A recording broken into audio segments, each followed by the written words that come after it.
Hello everybody, it's Friday night and it is time for the Weekender once again. On this week's show, John gets a chance to talk about World War II twice, kind of.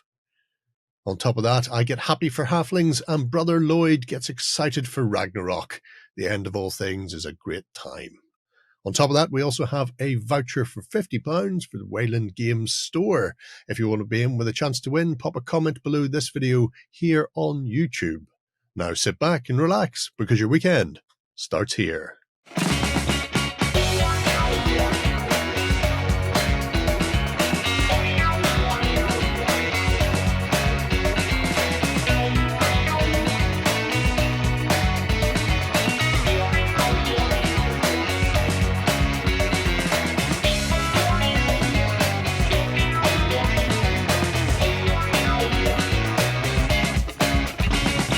Hello everybody, it's Friday night and it's time for the Weekender.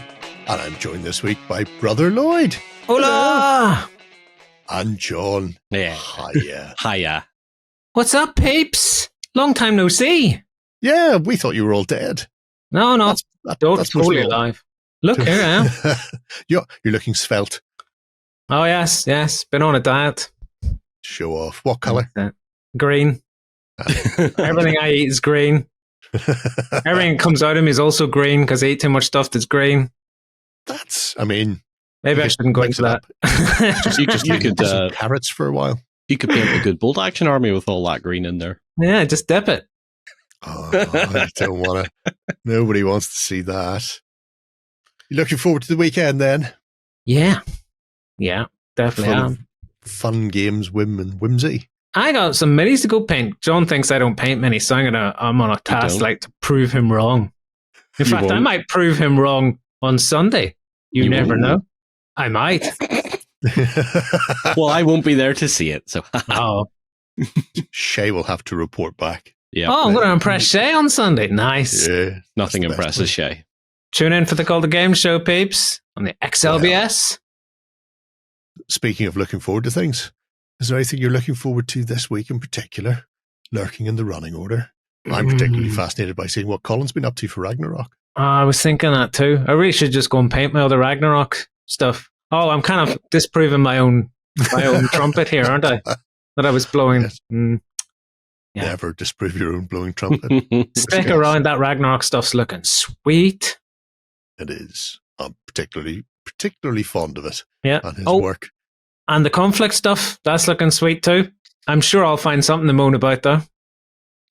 I wouldn't be like you. To be brutally honest. But yourself, John.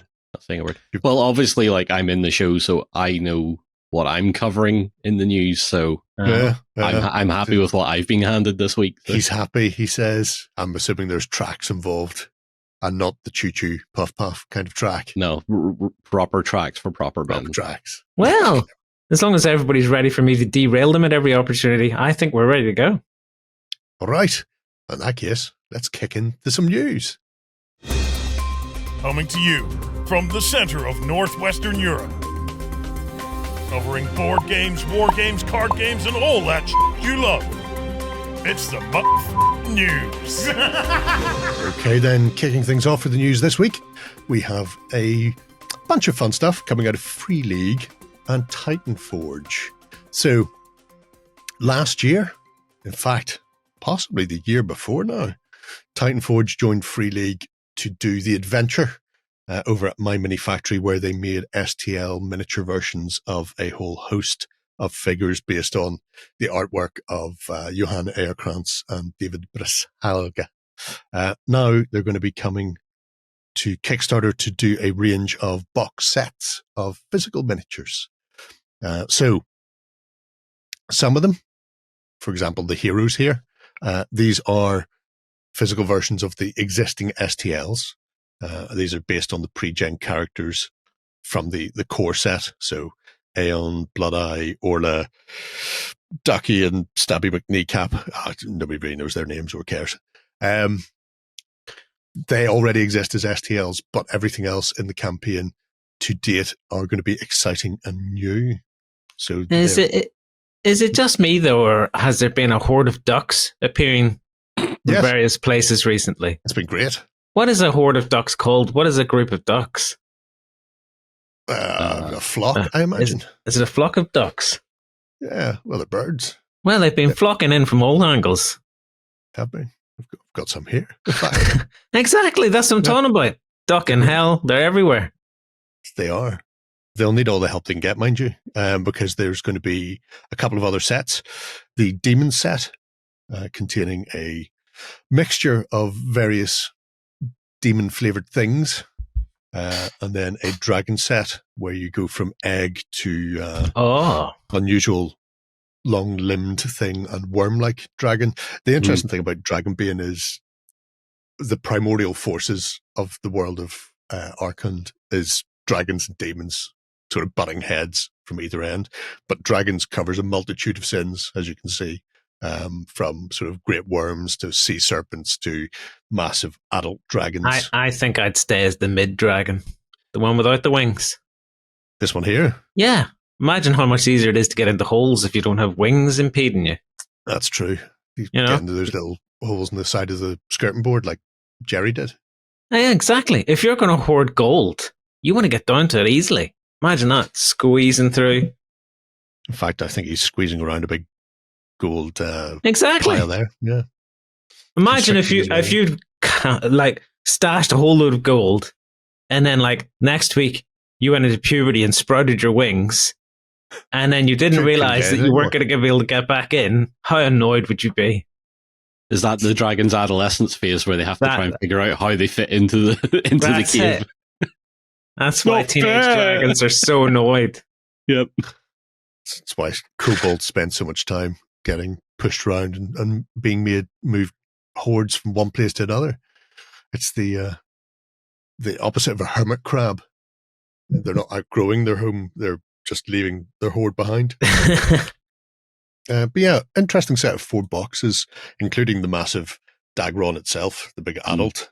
I think there's a larger size one in game terms, but I love what they've done, bringing these figures from the illustrations, the 2D illustrations to life.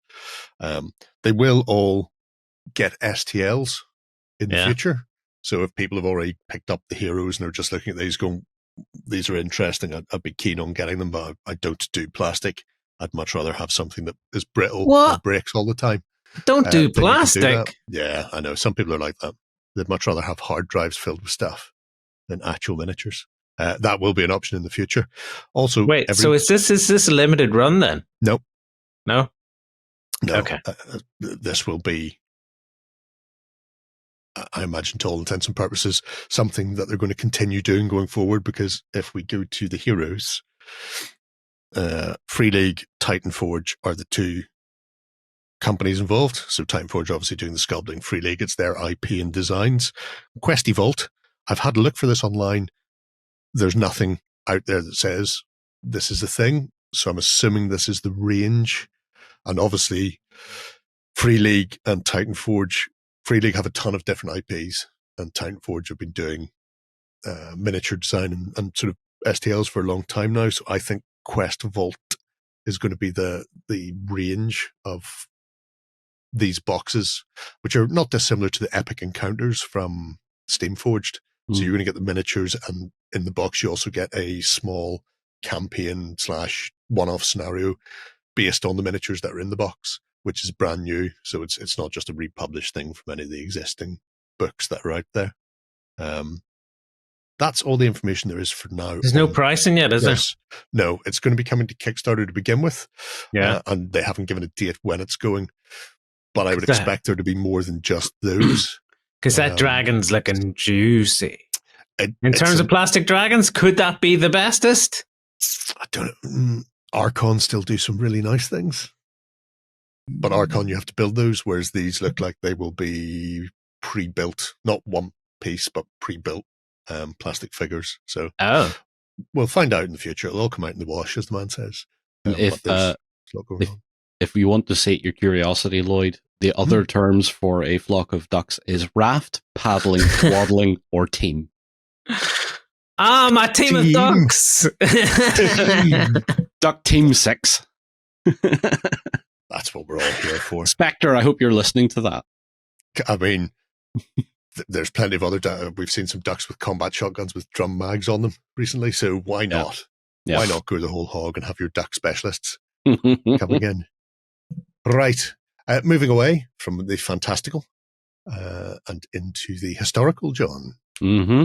So obviously with Warlord working on or continuing to work on the 3rd edition of Bolt Action, we finally have the next Armies of book, which is Great Britain, finally. This, of course, is the usual fare for their army books. It's 112 pages, full color, tons of illustrations, because Osprey artists never seem to sleep. And what they've given us here is another excellent book to add to your 3rd edition collection. Now, this is the 3rd book. Which is weird. America, Germany, and Britain, I think. Now. It's weird that they never sleep. You would think by now they have every bit of art ever needed for World War II. Well, they've been at it for years. Yeah, but there's always that one more thing you can do. There's always that one more thing. So along with the book, we have a range of plastic sets coming. Keeping in theme with the original launch box for 3rd edition, we are sticking with the winter. So we have winter British / Canadian infantry wearing all their jerkins, helmet covers, all their gloves and everything like that. But apart from that, it's the exact same standard loadout for the British section. So you have some SMGs in there in the shape of your stands. These are Mark 3s or 4s, I think. You have your Lee Enfield rifles and a very optimistic Piat gunner down there as well. He's doing the Lord's own work, I assume. I particularly like his little engineer friend. Yes, that's a nice addition. That's a nice addition with the little mine sweeper as well. We can have a look at the sprue. It's exactly the same as what we've seen before, except it's all new sculpts and new tooling. So, we still have 6 figures on the sprue. I think 3 or 4 sprues makes the infantry box set, which is 20 or 30. Yeah, I think it's a 30-man box, so it'll be five sprues of these. Yep. This is the first time I've seen them do this, though. So the secondary sprue, not just with bases on it this time. Yeah, the bread bags, canteens, and a selection of heads are all snuck into the base sprue, which I suppose gives them more room for various equipment and weaponry on the actual main sprue itself. More room for... There's still a goodly amount of heads in there. You only get the one gas mask, though, by the looks of it. Yeah. Yeah. There's a flamethrower on that sprue as well as a Bren gun. There is a shovel. Yes. Well, everybody needs a shovel. That's it. How to make your guy a complete target. Give him a flamethrower. There's tiny little... the donut tank. It looks like an inner tube of a car. Yep. That they've just happened to fill up with petrol and send on his way. So, on top of the infantry, which are going to be the nice refresh of the mainline sprue for the army, we also have a new tank. We have the M3 Grant coming in plastic this time. About time, to be honest, because the old resins are getting a little tired at this point. Yes. What's nice about this is it's not an Atelieri kit that's been licensed to Warlord. It's an in-house Warlord kit, which means it is better. It means it's easier to build. It's a bit more sturdy on the type of plastic or the thickness of the plastic, so it's a bit more robust than the Atelieri kits. Also, I suppose, because it's designed with wargaming in mind, they may have slightly exaggerated some things, like the machine gun barrel there isn't as finicky and narrow as it really should be. Yep. But you can actually turn that turret without worrying about snapping it every time you put your fingers near it. That's it. And the in-house Warlord kit designers understand that, we want to be able to see the detail from the table perspective. We're going to be stood 2-3 feet over it.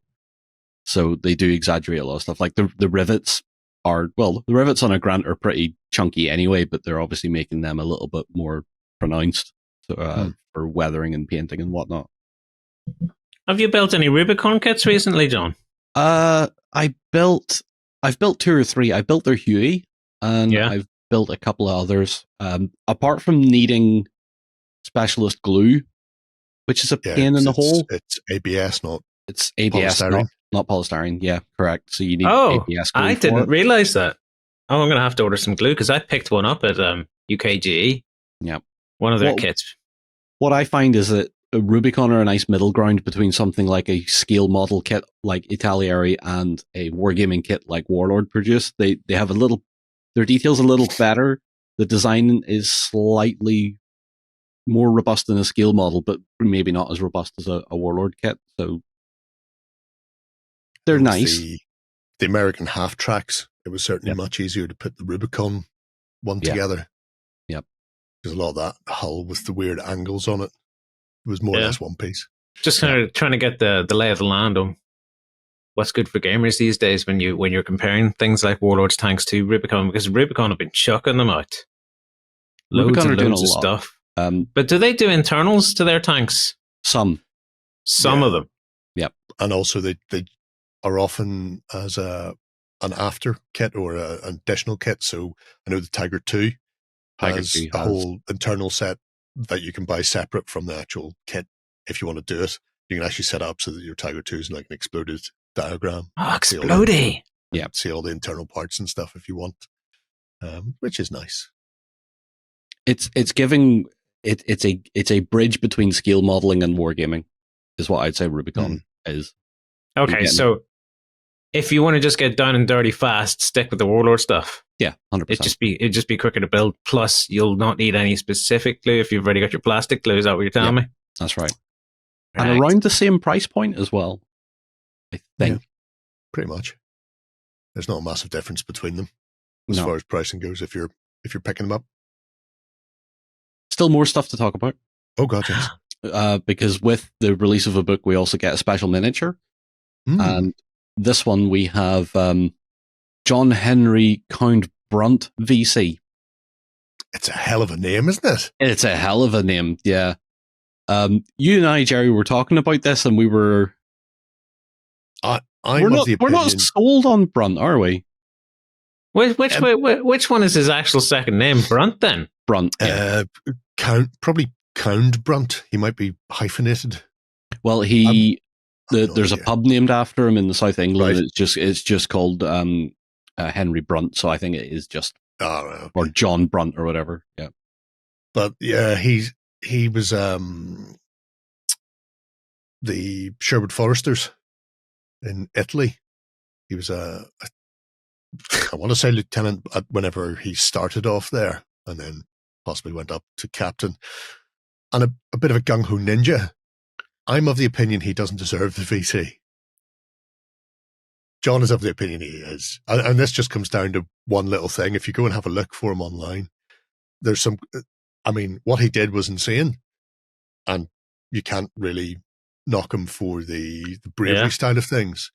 But he got the military cross, and he's reported of saying afterwards, I've got the military cross, now on to get the VC. The whole point of the VC was you weren't supposed to. It was conspicuous bravery. You weren't supposed to go seeking it. The military didn't want regular rankers and stuff getting an award for bravery because they didn't want things like this to happen, where somebody would go, "Oh, I'm concussed. I'm in my sick bed. No, I've got to go back to the line." This isn't the Rambo Award, for goodness sakes. and he more or less was. However, he died the day after the action he got the VC for. Oh. And then the VC was awarded posthumously a couple of months later. I think if he hadn't have died, he wouldn't have got the VC. He may have got another medal, but I don't think he would have got the VC on the conspicuous bravery front. Although he was a bit, very Rambo, I think is probably the best way to put it. It's guys like that who make me think about simulation theory. I'm like, so your choices was live through the war and have a happy life, or collect all the achievements. I'm going for the achievements. He's not. Well, I think about it. He's not dissimilar to Eddie Murphy, in that he would be up on top of tanks with a machine gun, firing at close infantry, things like that. He'd be doing an awful lot of random heroic little maneuvers and stuff. I think the difference though is that Audie Murphy was very much aware of what his actions were doing. He understood that he had to do a certain thing to protect the platoon that he was leading. That's the difference. Where I think Brunt in the case where he was with the Bren gun jumping off the Sherman tank and running around, he was hunting down guys that were trying to destroy the tanks. Yes. Yeah. It feels a little gung-ho because he ran off on his own to try and achieve that, whereas Audie Murphy would stayed in place for his action to try and... He is worth looking up, though, because like I said, that was the second time he had a Bren gun. The first time he was covering a retreat, and then after they got back to the secondary line of defense, he went, "Oh, actually, we've done enough damage here. Let's go back to where we retreated from." So he's good value for bravery awards and the like. But anyway, yeah. I hope the people at home have been paying attention, because during that whole conversation, I tuned out in my mind because I couldn't stop visualizing Eddie Murphy in a World War II movie. I was like, "Oh, that sounds like Eddie Murphy. What would Eddie be like in a World War II movie?" Just watch Red Tails and you'll have a fair idea. Yeah. Was he in Red Tails? No. Oh, well, there you go then. But a lot of musicians were put into Red Tails, and it shows. Right. Oh dear. Anyway, so he's the exclusive figure. If you pick up the book / I think Army deal as well, you'll get him with that as well. Yeah. We're still going. Yes, we're still going because we also have a Winter HQ set as well. I believe these are metals, because the smaller stuff is usually metals, is it? Or I think they've gone to Warlord resin these days for these ones. Good, excellent, fantastic. When you say good, do you actually like Warlord resin? Then is it actually good? It's not crap. No, it's brilliant. It's excellent. It's a perfect replacement for metal, in my opinion, because it's light and it still gives you the same detail as if it was metal cast or plastic. Okay, because I haven't touched any of it, so I was just curious. And it's not that brittle either. Yeah, because I was thinking, but then I haven't touched very much resin since what was Games Workshop's disaster stuff? Failcast. Yeah. The only thing with the Warlord resin / some of the other companies that use similar things is it can be a little bit of a pain to clean if you've got a lot of flash on it. Yeah. You need to get in with a sharp knife because files and stuff will tend to burn a bit. Yeah. But there are ways and means around that. It's fine. There's a lovely little command section for you there with everything you need, including the most important thing of all, somebody forward observing. Yeah. With a radio. And that's what I want. I want somebody to bring in RE or planes on top of my opponent's head. That's it. The two officers just look great. I prefer the one not wearing his greatcoat because he's like, look at all the brass my uniform has. I'm definitely more important. There's also and we don't have it here, but you can see it on the website. There's also a platoon commander section, which is similar, where it's got 4 little unique platoon commanders, and a variety of poses with a variety of weapons as well. So you've got some ossifers in there, and then some guns to support them as well. Some guns, because the British are nowhere to be found without a 25-pounder somewhere. I mean, if the shoe fits, put it on a horse and get it to drag a gun forward to the front lines. That's it. So it's probably the same kit we've had previously, because this did come out in plastic. The 25-pounder is a plastic kit, I think, anyway. So if it is, then it's just got new, winter crew. Winter crew, yeah, absolutely. We also have a few other bits and bobs. So we have a medium machine gun team, which look great. They're wearing cobines. He looks guy. Yeah, he looks petrified. He's not happy to be there. He looks like he's sitting in a puddle of warm. Well, yeah, he would be. This is the problem with sitting in snow, is you get piles, and then they get frostbitten. Yeah, frostbitten piles, and nobody wants that. No. Anyway, medium machine gun does team. It need the water-cooled jacket on it in this weather? It probably still does. Yes, because if it cools down too quick, it could fracture. So it needs to retain that heat. It needs to dissipate it slower, especially in the cold. Wait, so you actually say the water cooling is actually keeping it from freezing at this point? No. While it's firing? What do you mean? The jacket. Oh, there's all right. I see what you mean. Thing. I see what you mean. That little canvasy thing isn't just a wrap of canvas. It's canvas with a asbestos liner. Yeah. So it's dissipating the heat slowly, so it doesn't cool down too quick and then crack the metal inside. Asbestos, the wonder material. Right. Because important then in the cold. Yeah, because we have one And we went to clean it one day, and we had that jacket on it, and we took it off, and the guy that was helping us went, that's asbestos, put that away. And we're like, oh, it is, you're right. It's a sign of the times. Yep. And a medium mortar team just to wrap it all up as well. Because we all love the mortars. Yeah. How to reach out and say hello to people, even if they happen to be hiding behind a hill. That's it. Yep. Especially if they happen to be hiding behind a hill. Yeah. It's the best way. So all this stuff is slated to come out at around the end of the month. So pre-orders are available now. And I've been trying to not do that. They've even done support packs or weapon team packs where you get like 3 mortars or 3 medium machine guns as well, because the way the book works now. 3rd edition works, yeah. Which is handy if you're looking to lay down some sort of covering fire on people. I did that with my American force. I bought the support pack that's just all machine guns, all medium machine guns. I've got like 4 or 5 now in that army. It's filthy. Yeah. Filthy, man. Don't need mortars. I don't know. Haven't played it yet. It will, because that'll be worse. 15 dice? I'll be pinning everything. Yes, you will. Anything in cover gets pinned, anything in the open goes away. Yep. Unless they happen to have a couple of medics strapped to the back of them. That's it. Plain, John. What's wrong with you there, John? I'm fatigued. Why am I Why? I have so many guns. I'm still rolling. I'm still shooting you. I'll go make some tea then. You let me know how many died. It's like being an orc player in bolt action when you play the Americans, because everything is more than one shot. So that's true. Yeah, they are. They are fond of the old. It's like the old joke, If you get precise rifle fire, it's British. If you get barrage of machine gun fire, it's Germans. And then if all of the ammo, including a small amount of artillery, lands on your heads, it's American. Yeah. If everything blows up around you, it's American. Yeah. It's the way to do it. Right. We have a little bit of Wargames Atlantic news. The cheeky monkeys have been showcasing an upcoming cavalry unit for the stunted ones. So a long, long time ago, I can still remember how the halflings used to make me smile. I had a serious amount of halflings. They did a halfling militia box. As I think one of the very first classic fantasy after, I think, goblins. We've waited a long, long time, and now cavalry are coming their way. So the preview shows off some of the options that you have when it comes to putting them all together.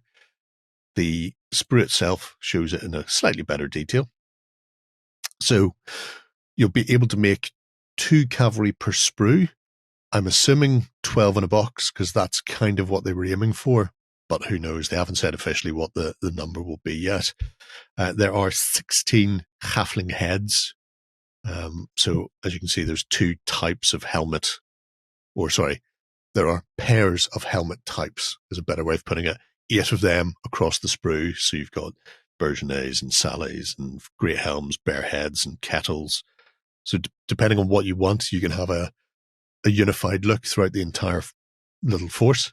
They also come with a range of weaponry. So you've got javelins, full-on lances up the top here, including a very fancy one for presumably some sort of commander/hero. And then just the standard poking sticks, short swords, or, letter openers that they've stolen off a human, possibly. The horses themselves, and by horses, I should probably really say ponies. The ponies come in 2 halves, but all the halves are interchangeable. And there's also 3 heads on the sprue. So it means you've got 12 options or 12 ways you can build them. So if the box set does contain 12, every little pony will be a little individual, unique, special snowflake that can run around the place. And they've got other bits and pieces on the sprue as well. So, bag of javelins, tankard of ale, burgers, buns, shields, canteens, whatever it happens to be. Those all the ponies, bits and pieces you need. They got some definition to them, don't they? Muscly! They are, as the man says, hench. Like, it's actually going to make them easier to paint, though, because you'll get your washes and things done into their gribbles. Yeah, He's even got a couple of chains of sausages around him. Go sausage boy, go. Hopefully they're cooked. Generally, you cut those off before you cook them. But anyway, painting the ponies should be a fairly easy sort of style. They also have the little, I'm not sure what way you would put it. The reins and the lower jaw are separate, which means that the reins themselves actually have gaps between them and the horse. Using their cunning little system that they've been doing for a while now with their horses. It's a good way of doing it. That doesn't sound that impressive, but it is. It's nice to do it that way. It's something that they started doing, I think, with the light cav a little while ago, and it's such a simple way of doing it as well. It's a little like dish with the reins coming up to the lower jaw, which means that can all be cast on the sprue without having to worry about undercuts. And then the horse's head or pony's head comes all the way through to the nose and just has the upper mouth. So you just glue this entire section in, and then that sits into the pony's body. Yeah. It's a cool looking set. It's a nice army overall they've come up with here. I don't know if it's for me because an awful lot of toes on display. Yeah, well, that's so much toeage. It is, as far as I'm aware. It's like if you brought that to play me at the club, I'd be like, you can correct me if I'm wrong in the comments below. You're going to make me look at these. Pretty certain Quentin Tarantino runs nothing but halflings in all of his fantasy games. Why doesn't that not surprise me? Yep. I mean, I've got no way to back that up, but it sounds right. Along with the halflings, there's also been a little bit of fantasy frippery / general accoutrement. The markets and barricades. So they made these for the Barons War 2nd edition box set. But these sprues are now available individually. So if you didn't get the starter set, they are here. Essentially what you have are two bases that have got indents in them for you to put your barricades together. So things slot in. And they're sort of like pre-textured bases, and like barrel goes here, crate goes here, plank goes here. If you don't use the bases, all of the stuff that's strewn about on these makes all of the market stalls and benches over here. So you can either build it as intact market stalls for your town or for your terrain, or you can build them as barricades for gameplay. You could probably magnetize some of that too, so you could swap from one to the other. If you're saying it sits down in a hole, you just drill a hole in the bottom of the barrel, drill a hole in the barricade. That's a lot of work, and I'm very lazy. Just saying. But you can see, I mean, the detail on it's really nice. Especially, there's so many games now where you actually run around the place doing clever things like Guards of Trader's Toll and things like that, or Pillage is just coming out, where people will need things to pillage or rob or thieve. So being able to put together little market stalls and have your fish and your chickens and sacks of stuff, whatever happens to be, grain or gold, all of that and so much more. You can chuck those down here, there, everywhere. So the market stalls are available. You can order those now as part of the general accoutrement range. The halflings, they're coming a little further down the line, so not entirely certain when they're going to be released. They just decided to tease us all with them. Yeah. The little imps. They're just tiptoeing their way to us. Yes. Just coming in at about knee height. As is the way of it. There you go. Hopefully that's whet your appetite for a little bit of news. We're going to take a break now. And we've got a slightly different thing for the end of the week this week. Oh. I'm going to pester Chris Caesar. I hope I'm not interrupting, Chris. Oh, hello. I didn't see you come in there. I'm like that. I'm like a little OTT ninja, an otter squirrel stealth master. That's me. So lovely to have you with us on this delightful Friday evening. Yeah, well, it's lovely to be here. We've heard that you've been nominated for a few of the Ennies. I had heard that too. And I thought this was an ideal opportunity to expose people to you without you exposing yourself. Again. Yeah, I think I agree. I think that's a great opportunity. And I think to the Ennies in general, like I think the Ennies are like a really good place to find out about new RPGs and stuff. Yeah. And while you're there, there's a vote. Well, we'll get into the voting in just a moment. For people who are unaware, the Ennies have been going for donkey's years, and they are all about the RPG industry. Now, obviously, we cross a few different genres of game in here, and then the RPG community is a diverse beast. As anybody who's ever looked anywhere near the Ennies will see, that they cover everything from small first-time role-playing games like yourselves up to companies that have been hammering out RPGs 12 times a year, every year since creation. So for yourselves, you've been nominated in 3 categories: best layout and design, best setting, and product of the year, and they're all related to your first game, Doomsong. There it is in all its glory. So I think it's a nice opportunity to talk to people about what Doomsong is, and we'll start with the setting itself and then move into the layout and design. We had an interview with Jack that's gone out this week where we talk a bit more about Doomsong in its entirety, but this is going to be specifically a nomination and a vote towards the setting that is the initial core book. Do you want to tell people a bit about what Doomsong is?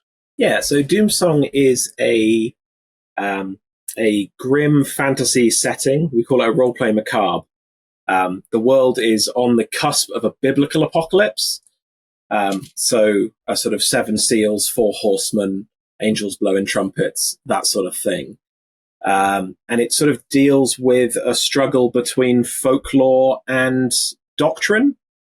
But you as players probably won't interact with that so much. That's just sort of like the crushing, overbearing presence in the world is this sort of like teetering crumbling of the world. You'll be playing as sort of humble guild members, trying to scrounge a living in this sort of crumbling world.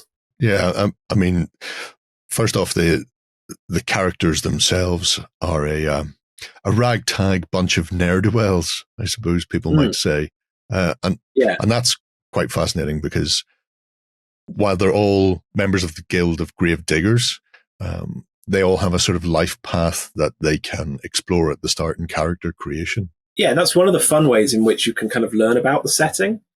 I've got this kind of like, I've got a problem with lore in games, which is that so many GMs have given me a document to read. Sometimes it's just a paragraph and I still can't manage it. And I'm like, I don't want to learn. I don't want to do any homework. So this was kind of our answer to that, was to come up with a way in which you can learn about the bits of the world that are relevant to you as you live through your character's life. You'll sort of get a feel for the kinds of things that you would know about. And then you go into the game with one set of knowledges, and then another player might go into a game with a completely different set of knowledges. And now you've got 2 different understandings of the world. Or if you're particularly unlucky, you can die in character creation, which is, it has to be said, one of my favorite things in any RPG. Yeah, it is always good. And we have we've put out an app version of, I don't know if you've seen it, there's an app version of the character creator. Yeah. So you can just hang them en masse now. Well, that's the best way. But like you say, the way you've developed the character creation, that sort of, I think Jack referred to it as choose your own adventure style. It's very simple to do. You get your choices that you allow you to define the character in your way.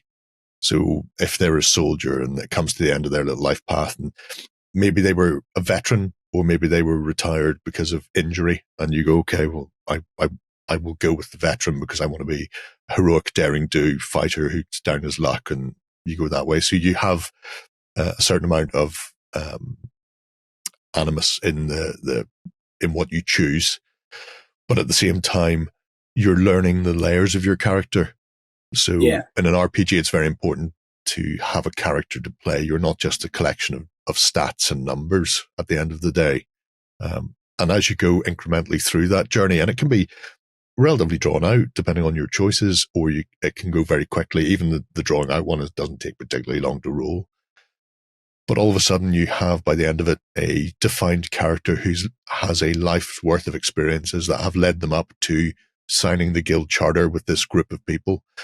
And when you're playing an RPG, the worst part is after people have rolled 3d6 times, sat down and went, I'm a bunch of numbers. You're all bunches of numbers. How do we know each other? When the GM goes, introduce yourselves, and you all kind of look and go, and somebody who might be very au fait with it will steamroller the rest of the group, and everybody else just becomes a stat stick. And this, I think, takes that away. It makes it a much more interesting, integral part of role playing and part of the world as well. It gives you a sort of a set of kind of hooks to riff on. You know, like you look at your character sheet and you're like, okay, well, I was born poor, I served in the army, somehow became a general. Okay, I'm sharp. Let's go. Like, yes. And there are just so many ways you could play on that. And then, you're riffing, which I think is a good starting point for helping people out along that path. And then the world itself, you've gone into quite a lot of detail. The world itself has a fully realized background, religion, the civil sort of setup behind it, even down to the calendar and the world that people inhabit. We have the days, months, and seasons in there as well. So there's obviously been a lot of time and effort taken to make it as realistic for the poor peasantry who happen to be living in it as possible.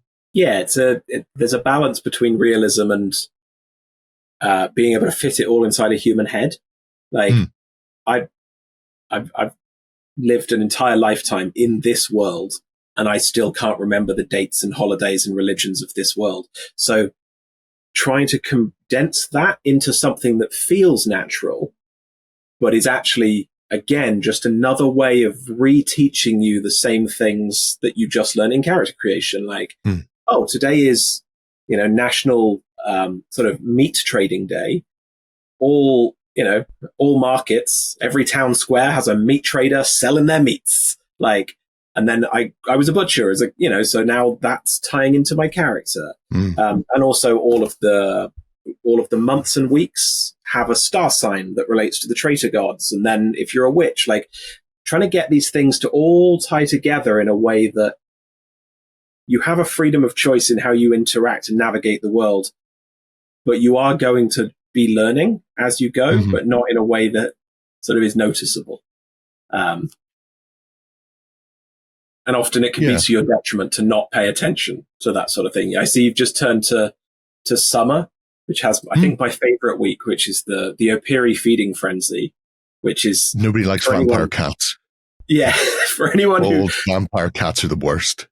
For anyone who doesn't pay attention to or want to learn anything is going to be very surprised on that one day.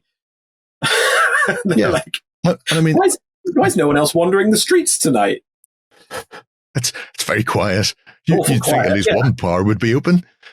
But I mean, these things are fantastic for the players as they progress and they start to learn them, because you can have that exploration with the GM as they sort of set these things up, and over time you'll know them and come to fear them if things like this happen to you again and again.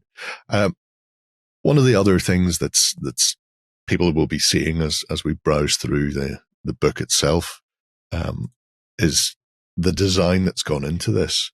Now, this is another one of the categories you'll be nominated in, which is the layout and design.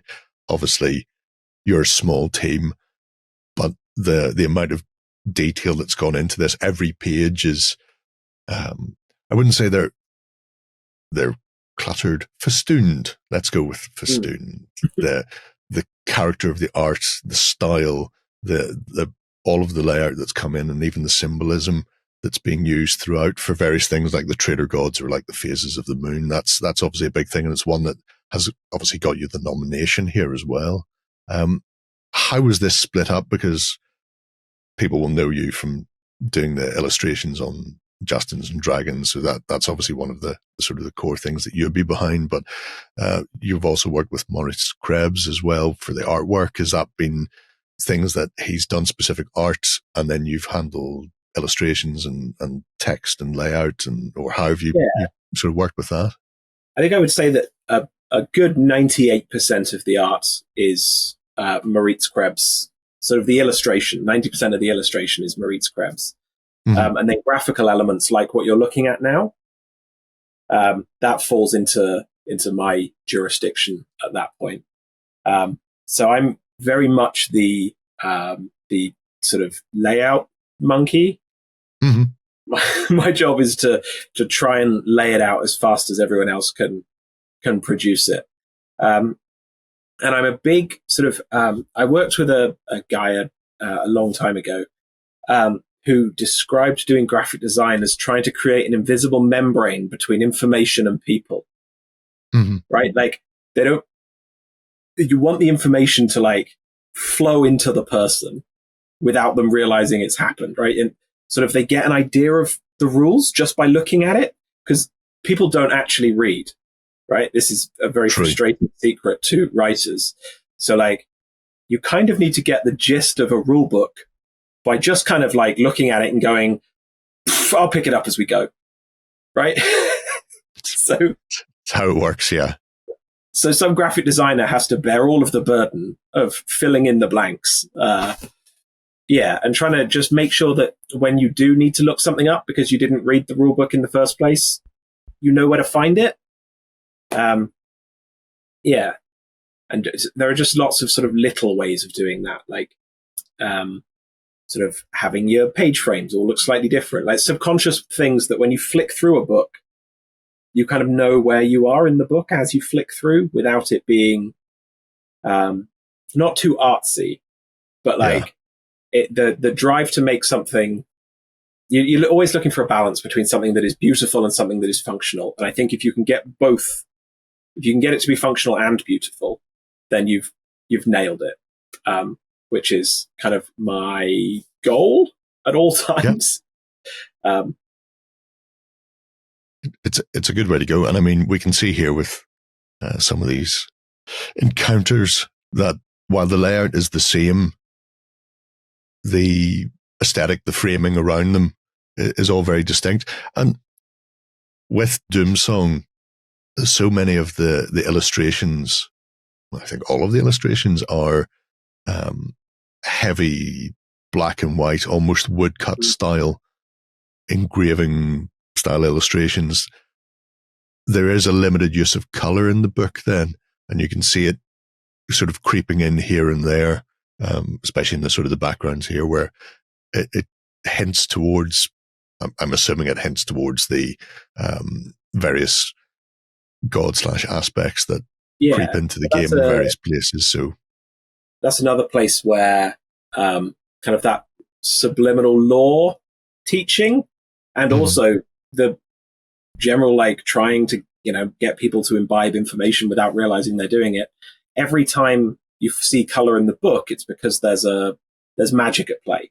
So all of the traitor gods are on a spectrum, and their colors and sort of halos and graphic icons and auras kind of bleed throughout the book, which means that very quickly you can tell that something's magic, and over time you'll start to kind of get used to, making. There you go. That's the sort of show of all of the deities and all of their various colors in the pantheon.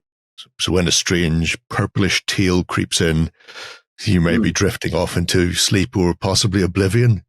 It's important not to mess those two up. Yeah, it is an absolutely lavishly illustrated and set out book. I mean, the book itself as a whole, and I can see why they've put this here for the layout and design is a thing of beauty. The physical versions, which I'm assuming this is purely down to the actual the PDF or what have you. They're not looking at this from the physical versions point of view because it has some little interesting sort of addendums, like the cover becomes the GM screen, and then the book itself. sort of embossed, or do they look at the physical? They look at the physical. When you enter, you have to send off something like, I think, almost 10 copies. Right. Lucky which, did make me wish we'd made a zine. But so they do have a physical book, sort of to go through and look at. Presumably a huge library of physical books. Yeah. Oh, to be a judge on the Ennies, that would be. Yeah, because you would get a mountain of stuff. I mean, we've played Doomsong prior to the Kickstarter and absolutely loved it. I'm just prepping for the off to get the campaign underway with my own little group who are unaware that this is coming up. I think anybody who has played it and anybody who engaged with the Kickstarter campaign and subsequently will know how much care and attention has been lavished on the creation and the design of your own personal project. You're not doing this for another company as freelancers or as part of your sort of that was sort of job. The reason why it ended up being sort of when we started the adventure had been written, quite a lot of it had been written, and it had been written with the idea of being a sort of system agnostic game. That we were going to sort of publish on the side. And that was around when Jack and I started a company, and we kind of went, we don't have anything as Caesar Inc. under our belt at this point, which means that like you only get to launch your first game once. And so it was just very important that it was as close to perfect as it could be. It was a year of selfless slaving dedication to making sure that it was as perfect as it could be. And rewarded with nominations. And hopefully then people will now be able to go off to the Ennies and then vote for you as well. Yeah, hopefully en masse, but it's an honor to be nominated. That's what they say, but you want to win. If people need to, go over to the Ennies Awards. You can see the nominations in here in various places. So I'm going to be completely unbiased and say, vote for Doomsong for best layout and design, best setting, and this is the big one, product of the year. I mean, it's right up there. Best game was obviously a classic, but being able to tell people that you had the product of the year is absolutely mind-blowing. And I hope people can see just how many big hitters are in here, and why it means so much to small independent companies to get the chance to have themselves showcased on such a massive platform as the Ennies. And look, top. I'm going to say it should stay top. That's how that works. Don't worry about it. It is a competitive list. It is a competitive list of books this year. I own a fair number of them. Yeah, I'm not far behind you, actually, to be brutally honest, on most of those. It's a monumental thing. And obviously, people in the community will have seen this. Some people will already have Doomsong, will have played it, and will hopefully be giving you their vote. For people who haven't, please go and vote. Check out the rest of the list in the Ennies.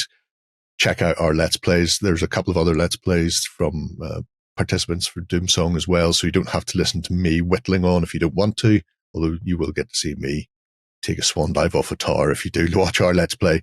See how that one pans out for me.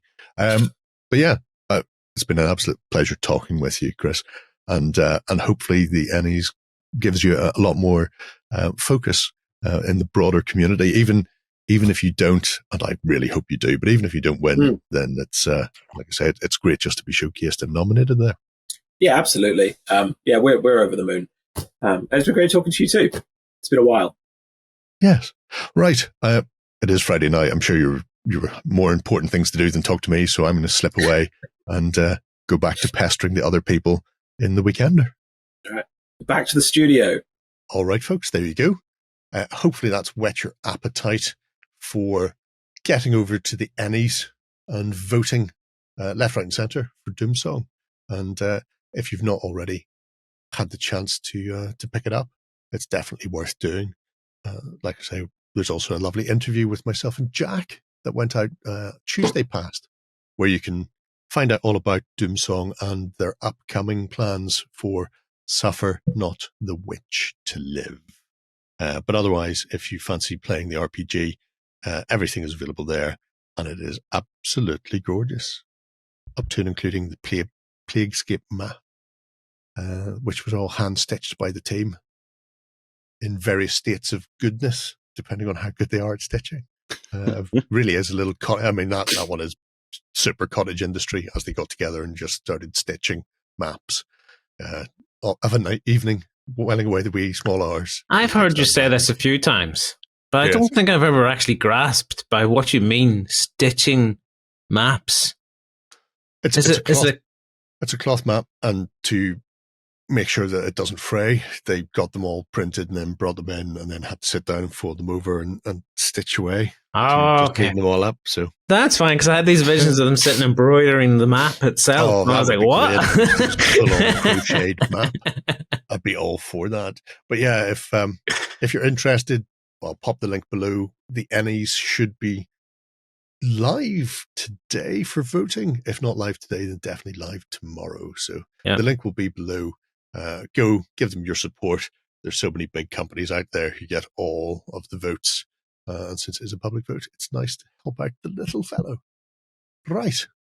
I think it's time for some more news. Even more news, bitches. All right, back with more news. The only news that's fit to print, they tell me. And we're going to be kicking things off with two well-known names in the world of tiny fighting men's, Thomas Pirinen and John Blanche. So, Blanchy Boy has retired from Games Workshop, as people may or may not be aware, and therefore is allowed to do things outside of the realm of 40k for once in his life. And apparently for the past few years while working at Workshop, he's just been doodling a whole host of random, weird and wacky sword fighters, with the idea of having a game that would involve swashbuckling in and around a Venetian-like sunken / waterlogged city. He's brought Tuomas in to write a rule set for it. They're going to call it On Garde. As you can see, they are Blanche-esque in their illustration style. I mean, God bless the sculptors who get handed that and told turn that into a miniature, because it really is a case of, what am I doing with this? But fair play to them. Did you take that photo? That photo is amazing. Fear not, it gets better when we actually look at the photo. There you go. Where is the photo? Where is it? Is that it? Yeah. Look, it's just here. Watch. Way. See, slightly bigger. Whoa. Slightly smaller again. What can I say? Tuomas is good at writing rules, not great at taking photos. I don't think he needs to be, though. The idea behind this is it will be a 54mm skirmish game. So think Inquisitor. Wait a minute. 54 mil, and this is as sharp as the photo could be. Is this a really big miniature then as well? Yeah, it'll be about that size. Yeah. The bigger the miniature, the easier to photograph it. No. That's, I don't know who's told you that. That's madness. I'll never catch up. I'm assuming that this is our Vampire Lord, although who could say it's definitely what you something. Don't know is that that's where the sculpt ends. It just ends left and right like that because the illustration had nothing beyond those points. I mean, you might it's an exact replica of the artwork, well, almost, that you showed me. Time will tell. I mean, there's also this delightful pirate fellow, which yes, we have this sculpt. Once again, you're right. Look, the arm stops dead. That's it. Where the arm, yeah. There's no more miniature after that. It's gone. We can't argue with him on that front. But yeah, the idea is Paul Hicks and Patrick Mason will be sculpting based on a whole raft of these illustrations that Blanche has come up with. So you may find all sorts of weird things like a vampire aristocrat and a swashbuckling captain, or a fencer, or somebody from the Far East. doing some sort of martial arts. When's Paul Hex going to find time for this? Isn't he busy with... This is like... it's one of the Hex clones. There's loads of them. Yeah. Oh, it's not the same Hex? Well, I mean, technically it's the same Hex because as a clone, they share identical DNA, but I'm positive there's multiples of them, each of them working on something different. Have you ever seen the film Multiplicity? Oh. With Beetlejuice? Yeah. Every time he made a new version of himself, it was slightly weird or odd in a different way. I think Paul's got those in the basement. He was a really bad employer in that movie. He wasn't great, it has to be. Yeah. But the idea behind On Guard is that you'll have these swashbuckling adventures with these big character figures. Do you know what he did wrong, though? What? If you're going to clone yourself, you should clone slightly different versions of yourself. Like, I would like to clone a version of myself that's taller, that can reach stuff at the top of my shelves for me. Technically, they were slightly different versions of himself because they were all odd in a different way. Yeah. But if you were physically the same. But if you then cloned a short version of yourself, they could be tying your shoelaces while the other one's reaching stuff off the top of the, the really shelves. Putting a lot of thought into this, aren't you? That would be the way to do it. You can ask Paul how he's done his clone. I mean, there's bound to be a thing behind it.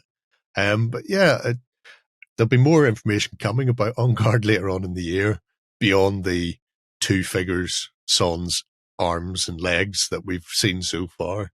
And Tuomas reckons he's got a system of buckling the swash that will work really well for it, because that's the important thing is the skirmish sword fighting element. When you're playing a game that you've only got one miniature aside, you want it to be tactically in depth. You don't want to just end up going, I've got a bucket of dice and you've got a bucket of dice. We're just going to keep rolling until somebody falls over.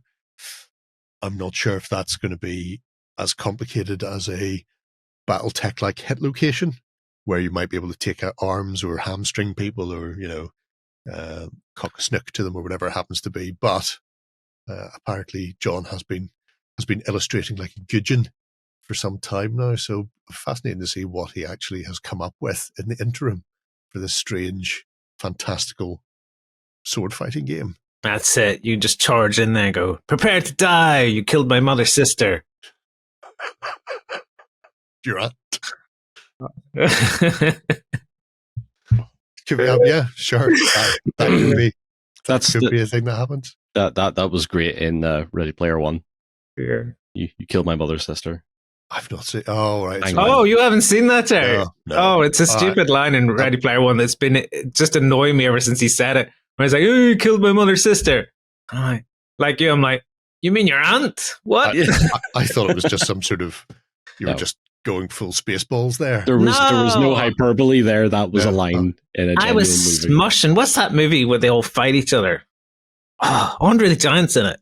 Oh, Princess Bride. Princess Bride. I was smushing that with a little bit of Ready Player One. That makes sense. You killed my father. How many fingers have you got on your hand? Time will tell. I mean, maybe there'll be a 6-fingered man. And then you could put Andre the Giant into did they call it an Oblivion cloak? Was that it? And then set him on fire. I am the dread pirate Roberts. I will leave none of you alive. Just wheel him forward in a wheelbarrow. Now we're talking like a clone of yourself that's Andre size. That's what we need. It's not what I need. Well, you're different. Difficulty enough finding clothes without squeezing me into an Andre-sized tent. Don't want to have anything stupid. Give me one of those moo-moos. Right. So yes, if you fancy doing some sword fighting, keep an eye out for that in the future, and we'll see how things pan out with that. Will it be the riveting success that Inquisitor was? Or will it have the shelf life of Inquisitor? Time will tell. We don't know. Right. Away from the fantastic into the historic by way of weird. Yep. Konflikt is getting a new edition, John. It is, yes. And as we seen from the table they had at UKGE, which was excellent, we already know more or less what's on the way. And we are slated for a September release for Konflikt 47.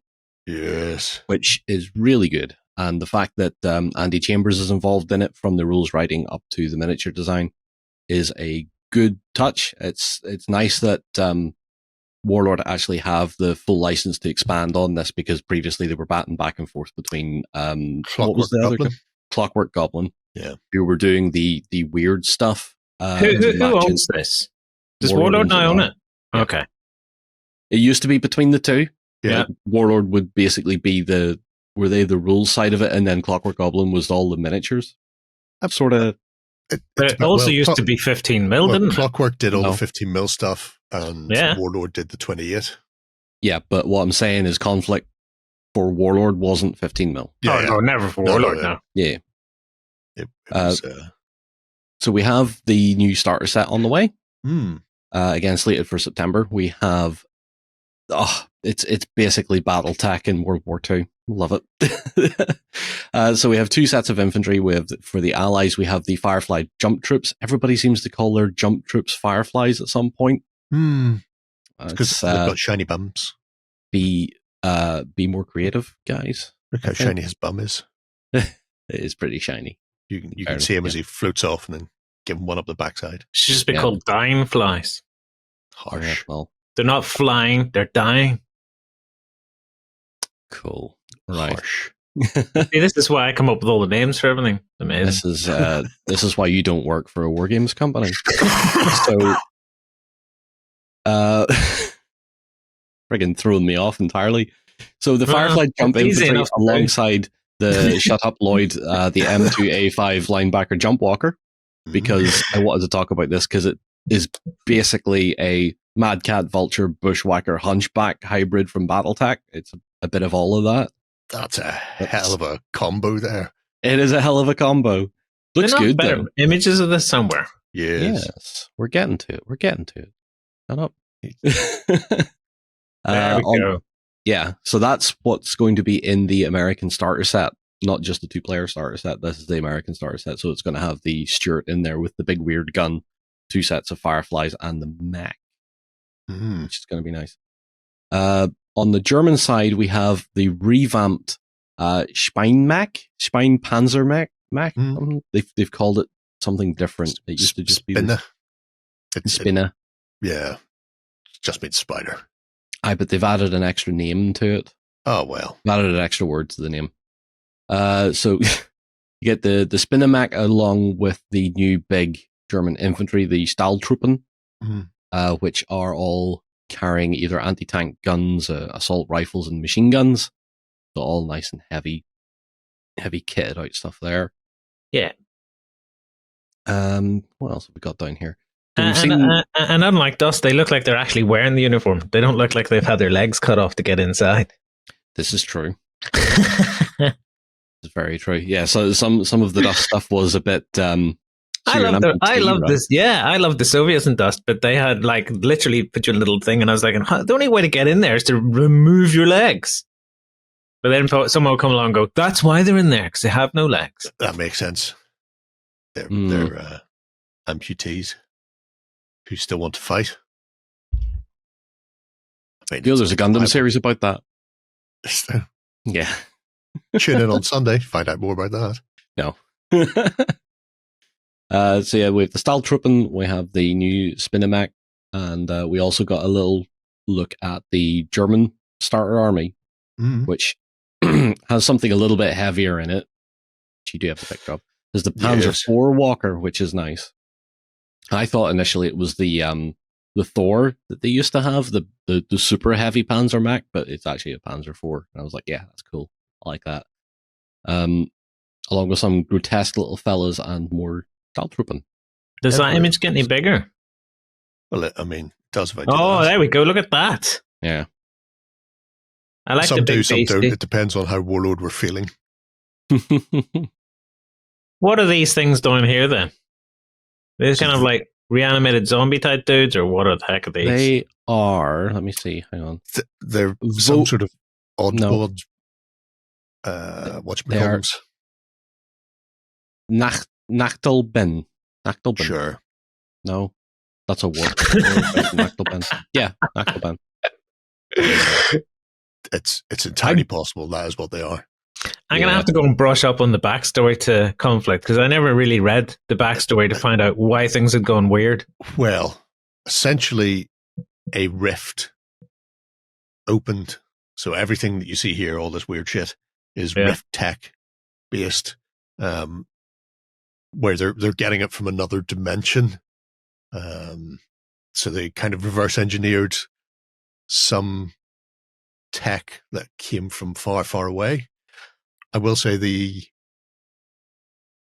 backstory is being rewritten. Well, possibly not rewritten, but expanded on by the likes of Bill King, who wrote a ton of stuff people will have read in the past, things like the Gotrek Felix books and stuff like that. So they've got Bill and a couple of other writers on board to do a whole new slew of storylines and don't know if they're actually going to go full novelization on any of it, or if it's just short stories for the book itself.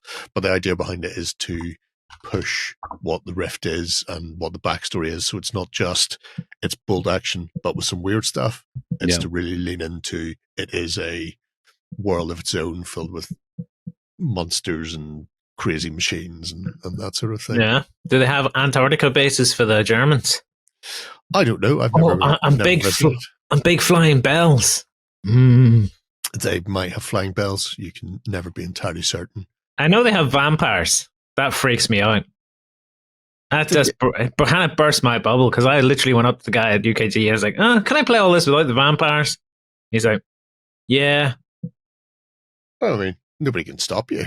He's probably looking at me saying, you're really boring. Why would you come up to me to play a Weird World War game and say, can I take the weirdest stuff out of it? I mean, it's not the weirdest stuff, to be brutally honest. It's the Lloydiest take on anything, really. I want to play this, but not with all that weird shit you put in it. So like 90% of it. I like the Weird World War when it goes to the sort of they develop the technology. I don't mind some of the technology bleeding through from another dimension. That's pretty cool. But when you stick vampires into it, I start to go, oh, here we go, vampires and probably werewolves and all stuff again. Well, yeah. Yeah, there is a lot of that. It's a bit Wolfenstein-like in that you've got reanimated corpses and stuff. As long as they taper it. What's the word I'm looking for? Temper it. That's the word I'm looking for. As long as they temper it. Because for me, Dust lost it when I seen people playing full Cthulhu armies. I was like, there's nothing World War II looking about that. Yeah. It is one of those. I suppose you can go as heavy into the rift tech as you want. See, that would annoy me. If I turned up and someone's just going to attack me with weird stuff like werewolves and vampires, and there's no World War II soldiers and there's no tanks, I'd be like, we're not playing the game right. Yeah. It's let's go play a fantasy game. Yeah. You're looking for a supplement to World War II where they've just taken it to the next level of madness.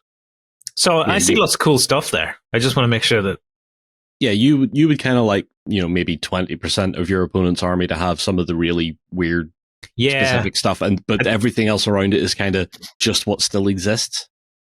I don't mind like the suits and things like that, where it's like, okay, so it's upgraded German forces, upgraded US force and things, but when you start to throw things like, because I hated the zombies, for example, in Dust as well. I know I'm comparing this to Dust a lot, but it's an obvious comparison to me. Yeah. Now that one's in the bin. I say it's in the bin. There'll be Dust players that, no, it's not. I'm like, well, I don't see it anywhere. There's some interesting things. I mean, the starter armies. See, I like that. There? That's cool. This entire set here, all cool. I think that set actually comes with 2 of those mechs.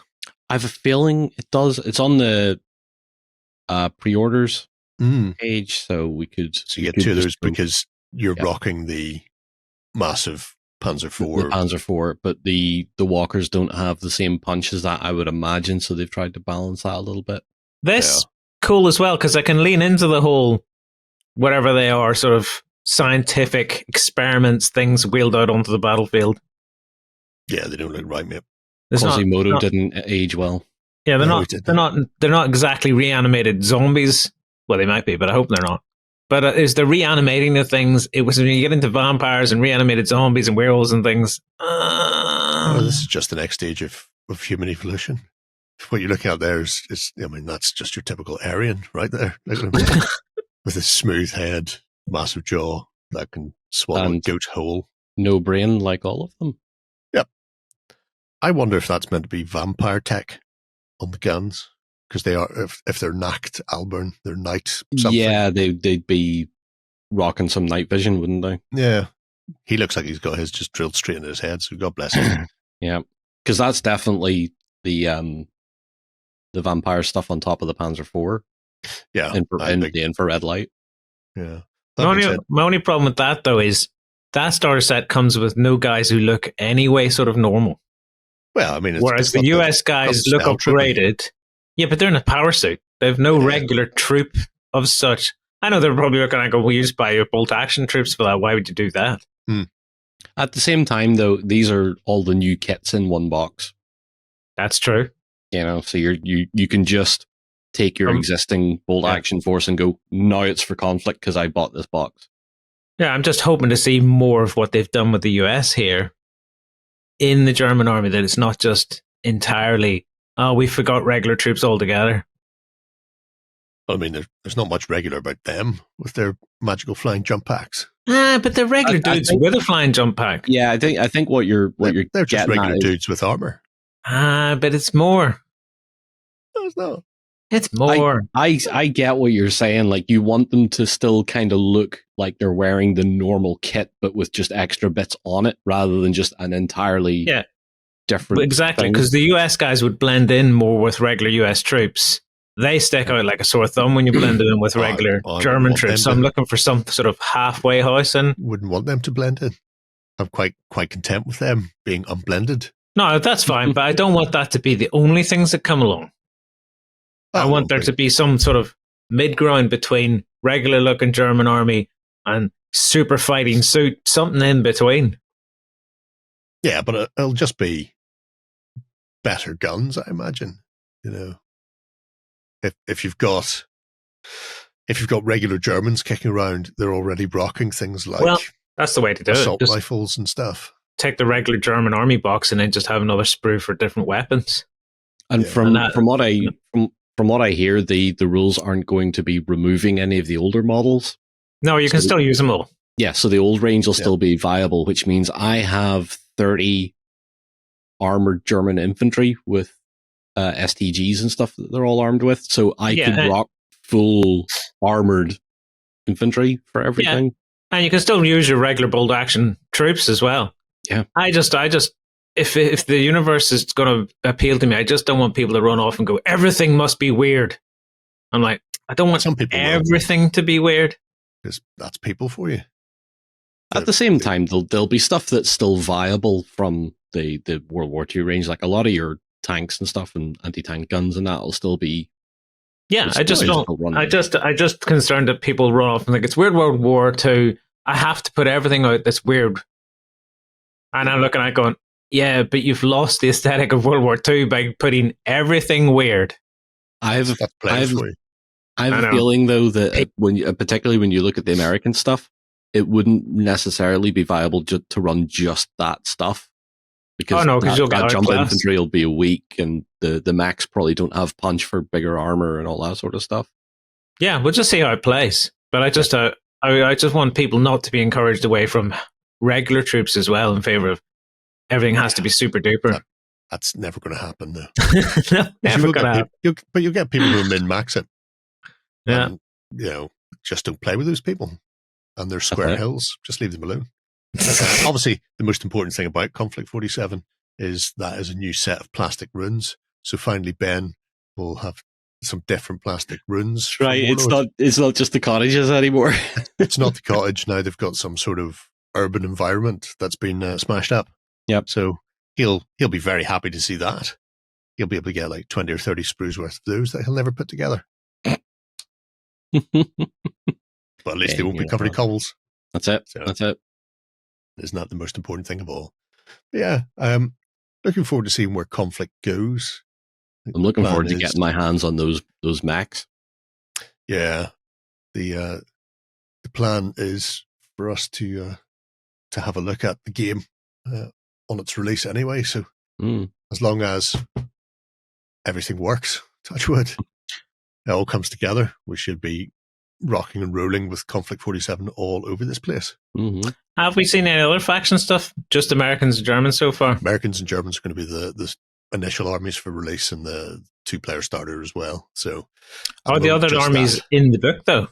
Yes. Mm-hmm. I think the book covers everything. So, whatever nations that you happen to be playing or factions within those nations, they should all be in there to some greater or lesser extent. I don't know if they're going to go for massive subdivisions. They are going to be putting up a free list of an army builder type of thing in an app online, so you'll be able to have a look through all the other factions and how the forces sort of pan out for those as well in the future. So, yeah, looking forward to it. It's not far away. No, I'm hoping they do upgrade kits for tanks in plastic as well, new turrets and things. That'd be sweet. No, they're staying with resin for the upgrades. Ah, no. So the things like the little Stuart there with its big glowy beam weapon and stuff, and even the Panzer IV Walker, it's plastic kits for the actual vehicles and then resin legs / turrets on those. With the exception, obviously, of the new jump mech and the spinner.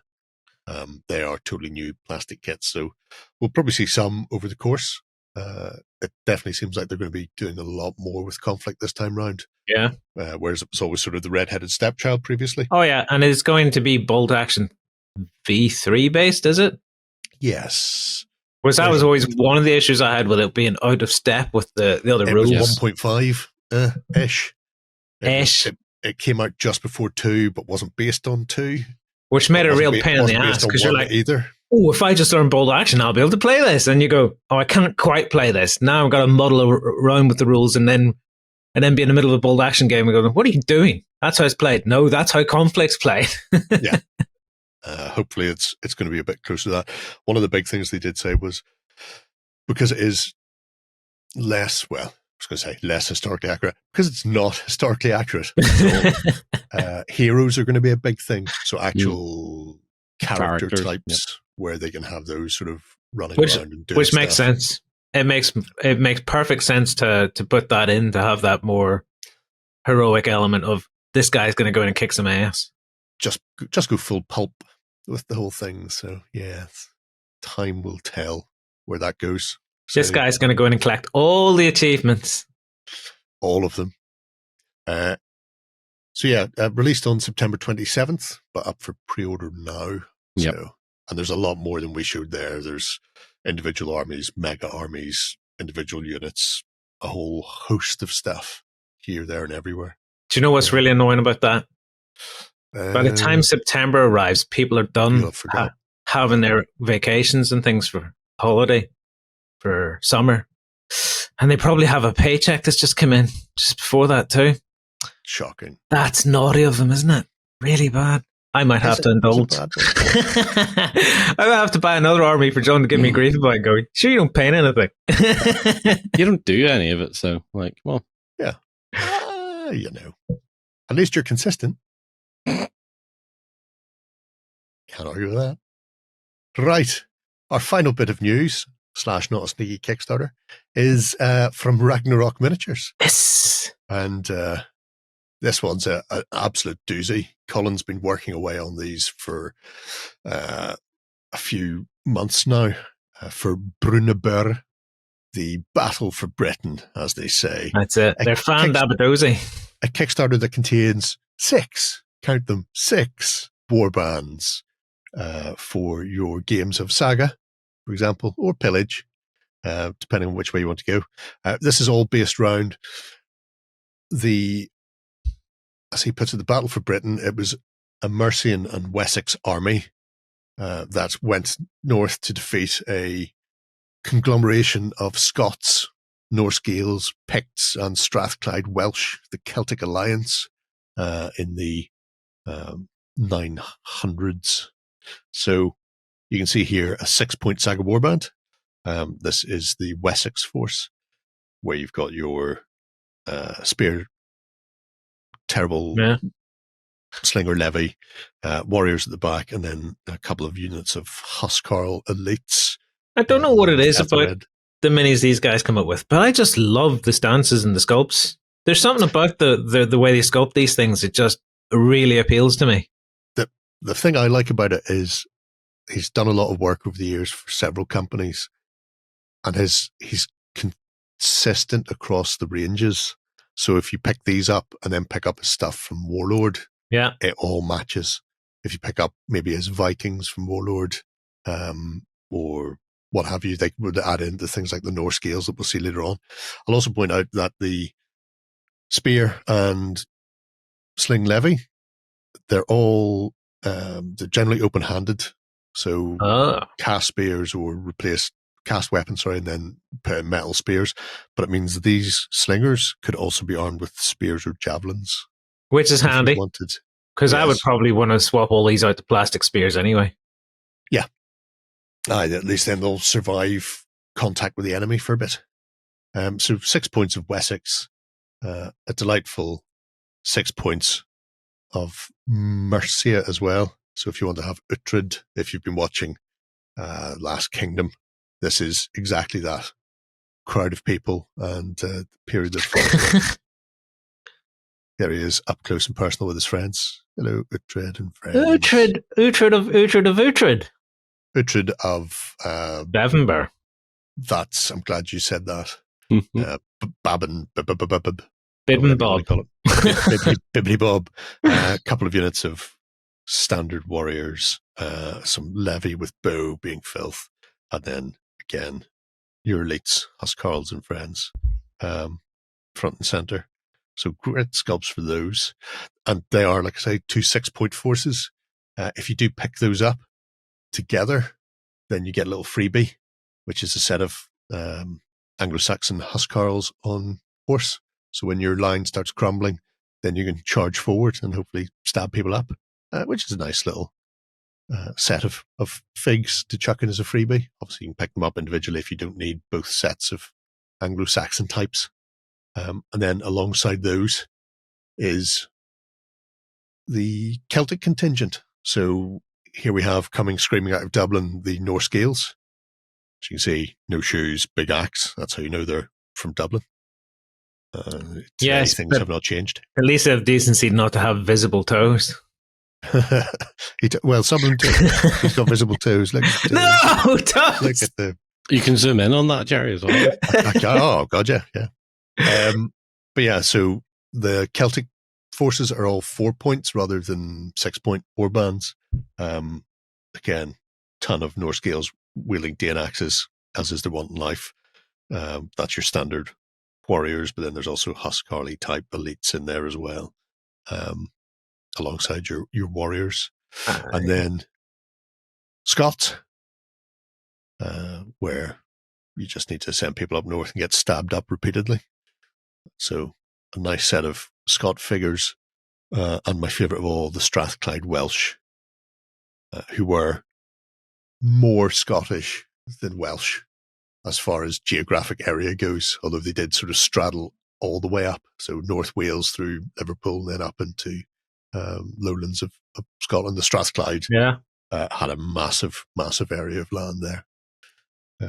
This is a case of, though, I would have to turn them over and write on their bases what they are, because if I mix these together, I'd be like... No, you will see, I mean, for the Celts, it doesn't really matter. You could mix them up a fair bit anyway. But if we look at the Scots, they have a very distinctive helmet style. A lot of the sort of pot helms, then the sort of cheek guards as well. Yeah, but at this you point, don't really see on the... I'd have to come back to the picture and go, which one are you again? Speckled. Which one are you again?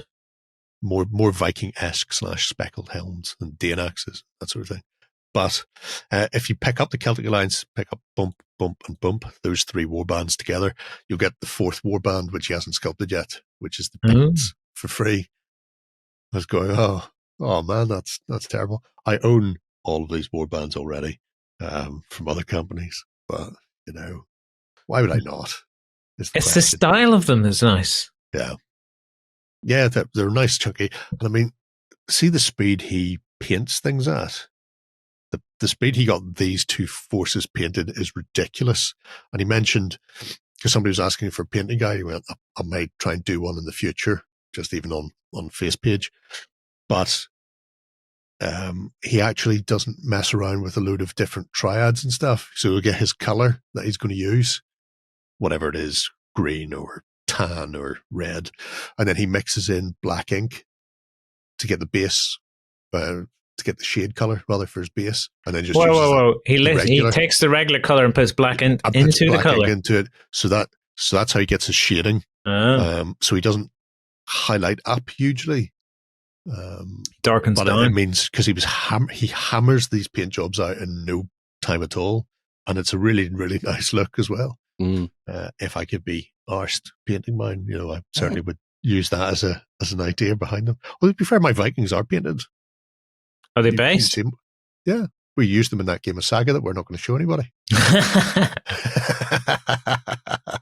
But they were all from Colin. The last thing we're going to have a quick look at is the Saxon village. So there's a set of buildings. Nice. You can pick up all the buildings individually, and some of them will come with bits and pieces. Now, if you pick up all 8 buildings, which comes in at like 92 quid, you get the palisade wall free. I'm assuming these are big chunks of resin.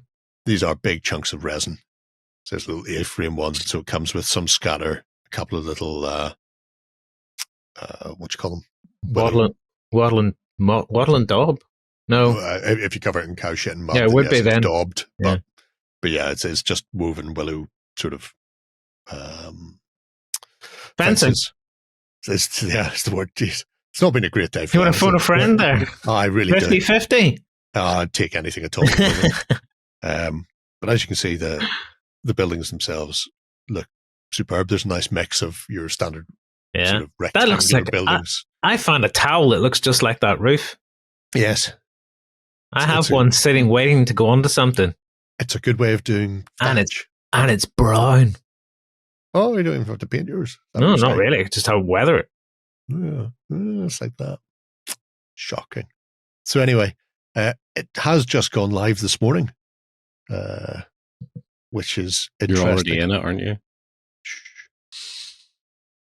I'm in it for the buildings, and then I'm just going to have to see how much money I can afford to chuck towards any of the warbands. The fact that you can pick up 3 warbands and get a 4th for free, is just insane. Is there a projected delivery time? April next year? Yeah, April next year. These will all be fulfilled by Gripping Base to cast his other Raganork miniatures. So metals and resin buildings all come from Gripping Base down the line. And you can pick up all of them individually as well. So if you just want to pick up Hero and Huscarls or Levies or Peasantry or whatever it happens to be, the individual sort of units are available along with all the these prices. Buildings. They're only like 12 quid. 12 quid for a building. I think there's a slightly bigger building that's more expensive. Yeah, the hall is 13, but all in it's... What's the mega pledge? Have they got one where it's like just everything? There isn't everything. You'd have to add them in as individual doohickeys. But if we look, full warband is 45 quid. So what would that be? 120, 130-ish for your 3 Celts. Yeah. And then get an army free. When you say get the 4th free, is it get one of the existing ones free or one of the new ones free? No, it'll be the picked okay. warband. Oh, it's specific, that one. Okay. Yeah, so you'll get one of each of them. And then 80 for the Mercian, and it's slightly more expensive. Yeah, 85 for the West Saxon. And then obviously if you're going to start putting them together, there we are, 152 all in for the Celts, 165 for the full English. Oh, full English. I'd love a full English right now. Or 92 for all the resinry, if you fancy doing that as well. So yeah, it's a cracking set of sculpts from Colin once again. I would like some of these myself, actually. They're what? Really nice, John. You should definitely get in there. Yeah. But John, I'll tell you all about our Lord and Master saga. Everything's about the Middle Ages at the moment. That's the big thing. No. It is. It is, John. It's all Middle Ages now. Nobody cares about Middle Ages. Nobody cares about medieval. Stop it. But Jerry, if you're going in on that, let me know, because I would buy one of the warbands off you. Okay. Wait. I don't think he does. what? You want to, but try to claw it out of Jerry's hands. That'll be the problem. You're like, once he has it. No, because if I say it now, yeah, and he's like, oh, John will be interested in one of these. Which one do you want? He'll deal with me. But if he's already got it and owns it, and I go, could I buy one? He's like, no. Oh, I think I'd go with you. I think you're getting, so because you have to buy 3 warbands to get the picked, you're saying you'll buy in on one of those, so he's only got 2 to buy. That type of thing. I would do that. That's how I would I could do that, and then you'd only have 2 to buy then, Jerry. Or no, 1 to buy, because that would be 3. And then you would get your free picks. 2 of us will paint them. There's no way I'm not. I painted his sheep. That village. I know you painted my sheep. Well done, you. I missed my sheep. Feel harsh about it to this day. Well, we've noticed. But you know what Jesus said? If you love me, feed my sheep. I didn't even require you to feed them. I just needed you to paint them. All right, that's enough news. We'll have a little swish and then we'll wrap up the show with a couple of Kickstarters. That one didn't count. All right, then, we're back for our first Kickstarter. Because the last one wasn't a Kickstarter. It was a bit of news. Sneaky. Gaming the system. Casual. Darn tootin' mother funster. Now I know how to sneak in Kickstarters I want to talk about. To be fair, Ben did it 2 weeks ago. He got one in the middle of the news. Going, look at all this stuff. It's great. It's dinosaurs. Yay. And they're doing a Kickstarter. It's going, oh, you cheeky monkey. Anyway, I'm going to be kicking things off for our Kickstarters proper with a very short Kickstarter. Very short thing. You've only got 4 days left to get in on this one if you fancy it. Short Kickstarter. Gee whiz, you weren't kidding. Yes. But I felt people should know about this. It is Westphalia doing a range of 10 delightful resin knickets sculpted by Boris, but based on the work of Scott Higginbotham. I don't know. He's Australian. Higgs Boson. Oh, we'll call him Higgs Boson, John. I like that. He's an illustrator. He's done a couple of web comics.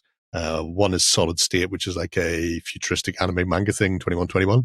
But this is based on Dungeon Buddies, which is a very distinctive art style. And Boris has done an absolute superb job in rendering them in Tiny Fighting Men's style. As you can see, they've got big Muhasiv hats, in some cases big Muhasiv guts. So you've got a selection of resin knights, including things like the Twisted and the Skelly Bob Soldier. They are just absolutely delightful. I'd look at this massive undead samurai looking sumo son of a gun. He's both fat and thin at the same time. He is. I assume he's wearing one of those sumo suits, or maybe he is actually big boned. What, you mean like an inflatable sumo suit? Yeah, give him a bit of heft, bit of the old. But they've such a. There's big boned, and then there's flipping Andre boned. Which is he? It's all of that, and so much more. And you can see things like Sir Gawain here, rubbing a skeleton's face into the dirt. They have such a great look to them. And I've actually got Scott's gallery here just because some of these models you will see lurking in and amongst this. So if I go there, I ambiguate you. There it is. Grab it by the scruff of the neck and rub its terrible, scrawny skeleton face in the dirt, telling it it's a scumbag. And there it is in resin form, telling that little resin skeleton it's a scumbag. Who do you work for? Who does number 2 work for? No, that's something different. Where's Francis? So yes, just a one and done. All there is here is the line of 10. Couple of little add-ons. One was an early bird that you're not going to get anymore. I did because I was backer number 1. Yeah, boo sucks to all of you. But there is a little stretch goal that has been unlocked, which is in the all-in style. But they're just a really nice set of figures. I've not read the. He's got quite a dainty stance for someone who's going to stab you up. Yes, I think. Are you not entertained? You are about to get shivved. It's quite delicate before the violence gets unleashed. I mean, that's the best way to do it. You don't have to come in all aggressive and like Jason Statham. You could come in like French Stuart, all dainty and light, and then stab somebody repeatedly. But remember, if you go all in, you collect all the achievements. You do? Well, I certainly collect all the achievements. Been there, done that. In my defense, Westphalia, I was going to skip this one as well. And then I got the notification going, it's just started. And then I went immediately to it and got my first backer. What do you mean it's just started? There's only 5 days left, or 4 days by the time people see this. It's only running for a week, 8 days. Wow. Slightly. So it was. That's confidence when you can throw it out there and go, I only need a week. Yep. Just we know our customer base are there. We know Jerry will bite this like a fish bites a hook. So if you're after a set of really weird looking figures, then they're in there en masse. If you happen to be a fan of Scott's work, then obviously the potential of getting these fully realized in 3 dimensions and not just in 2D is great. What's the scale? I have to say, what's the scale on these? Are these 28s or bigger?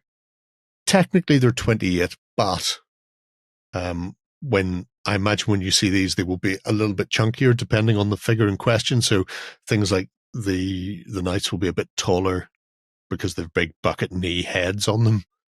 And then there's also that is probably dead on 28. The skeleton soldier, it's your regular, the step skeleton, and the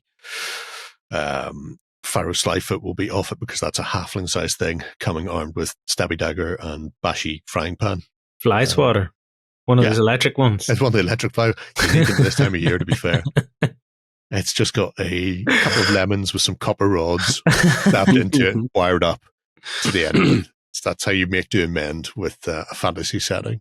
But they're just a really nice set of figures, and they've captured Scott's sort of designs perfectly. It really is here's an illustrator, and then you've got Boris as a sculptor, and you're going, these two really should be working together because they have that sort of feel of it. That's the craziness there.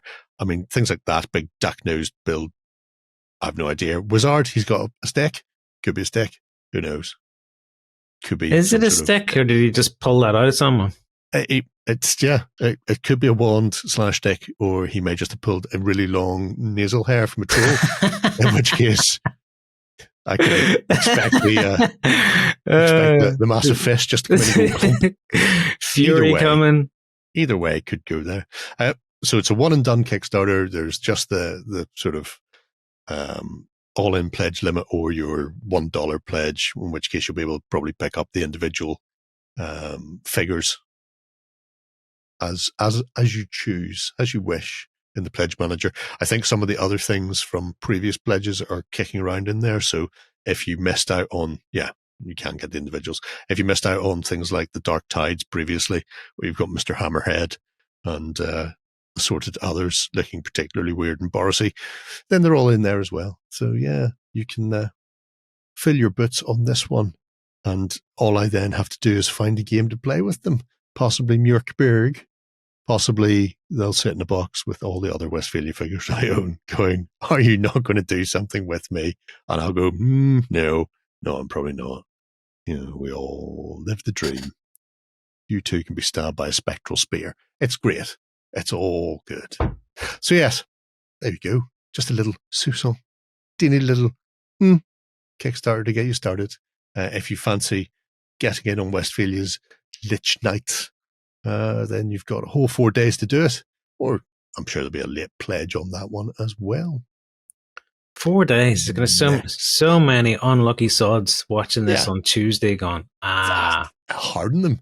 You've got to be here for the premiere on Friday to see what nonsense I'm talking in the chat. They'll be like, that's what everybody else does. Feck's sake, Jerry, but Jesus, it's over.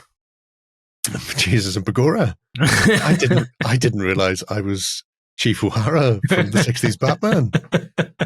I'd probably drink as much, I imagine, based on his red cheeks and nose. Our other Kickstarter for this week is a delightful 6mm sci-fi Kickstarter. So Modifius got a chance to talk with Chris at UKGE about Hardwar, where they have hard bots and hard bodies. Didn't we already cover Hardwar? Has something new happened? The Kickstarter's launched. Oh, okay. And now you can see it in all its delightful glory. So before we were just looking at the tiny little things, going, oh, look at the tiny little things. Look at the farmsteads you have to try and protect from all the scumbags who are coming. Whereas now we can actually see it 100% there. Don't worry about the barns burning. Oh, they didn't do a very good job, did they? Protecting. Well, I mean, that barn may have been empty. Don't worry about that one. It's the important thing is to keep all of the rest of them same. But the Hardwar Kickstarter is for 9 different resin factions. Somewhere between 6 and 10 miniatures per faction, depending on which one it is. And then there's also a assortment of terrain to go with. That's it. What you don't see in that battle is it went all downhill once they set the barn on fire. Because it was a secret weed farm, and then they were too high to finish the battle. that See, there's the smoke. And you complained to us talking about COVID. Right. So, if you have not already seen it, you can lay your hands on a whole host of ways to get you into Hardwar. There is a free PDF that gives you the quick start rules that's already available on the Modifius website. But essentially, it's a D12 based system. And it's quite interesting in how they work, the D12. So if you are fighting, you've got an amount of D12 for your defense, and your opponent will have an amount of D12 for their attack. And then depending on range and cover, you add all the modifiers up. So if you're 8 inches away and they've got 2 bits of cover, that's 8 plus 2. And then the armor of your opponent plus 2 would bring you up to 12. So you need to roll, or you need to make 12 on your D12s. When you actually roll, you're adding up bundles of numbers. So if I happen to roll 5 dice and get 6, 6, 8, 7, whatever it happens to be, you can group those in whatever way you want to make 12. And each 12 then will be hitting your target number. If you happen to get multiples, they become crits. So if you've got 2 6s, 2 4s, 2 3s, doesn't matter. You just have to beat your target value with the double in the pool to get a critical hit. And when your opponent rolls their defense dice, any matching numbers they take away. So you roll your bundle of dice, John rolls his bundle of defense, and then he goes, okay, I've got a 5 and 2 6s, and you go, I've got 1 6, 1 5, and you go, okay, they go away. Just take those, chuck them at the long grass. So you're never you're never rolling a defensive save. Your opponent is taking dice out of your pool.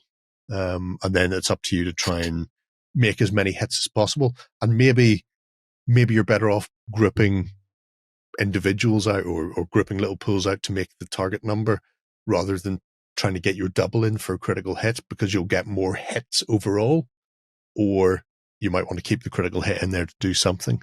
But as you can see, do you know what, Jerry? Yes. That is key information right there. I thought so. And I vote that we should make a 3D printed Rimmer H that you have to put on when you go into those conversations. Good.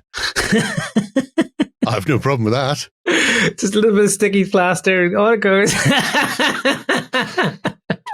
Giving you the double salute, son. So as you can see, faction-wise, the factions are nations, conglomerations, rebels, individual corporations, and you can sort of combine them in different ways. You know, whoever's paying the money. So you've got the Acer Gewehr, the African Federation, Phalanx, Chinese Democracy, which is 2 terrible albums. One by Axl Rose and one by, I think it was like Blink 182 or somebody stole the name first because Axl had been banging on about it for years. Either way, shit albums from 2 shit bands. Consortium, Security Squadron. And within each of them, you can see they're running sort of 6 to 10 miniatures, but it's asymmetric. So you've got some that are very small. So they're like running 6 mechs. Other ones are potentially bigger, but they've got more lightly armored vehicles or flyers. So it's balancing out across the board whether or not you want to have things like the Exor bidding team with all of their tanks and 1 VTOL and a couple of mechs, or you want to run a full armored force. You've got the ability in there to pick and choose between them. So does this game avoid individual troops as such then? Yes/no. There are infantry bases in the game, but Yeah. not in this Kickstarter. Chris was saying they're going to come like next year. The idea behind this is to get the core factions out with their big toys, because most people want to play with flyers and armor and mechs. And then next year or the year, well, probably next year, they'll start to release things like infantry bases, jump troops, heavy armor, whatever it happens to be. So if this is 6 mil, I think the rules are in there for them. what sort of size are these? Like, they need a finger to be able to. Your appreciate mech sort of thing would be about the size of a 28mm figure. So an infantryman would probably be about the size of somebody's foot. Does that mean they are 6mm tall, and then the mech is 28-30mm because it's obviously bigger with a pilot in it. Ooh, so if you're looking for some fancy droids for 28mm. Yeah, especially Udar Industries has got a cracking set of little droid-like peoples. They would all be perfect because I think they're sitting on like a 30 or 32mm base. Sweet. So yes, you could use these in that regards.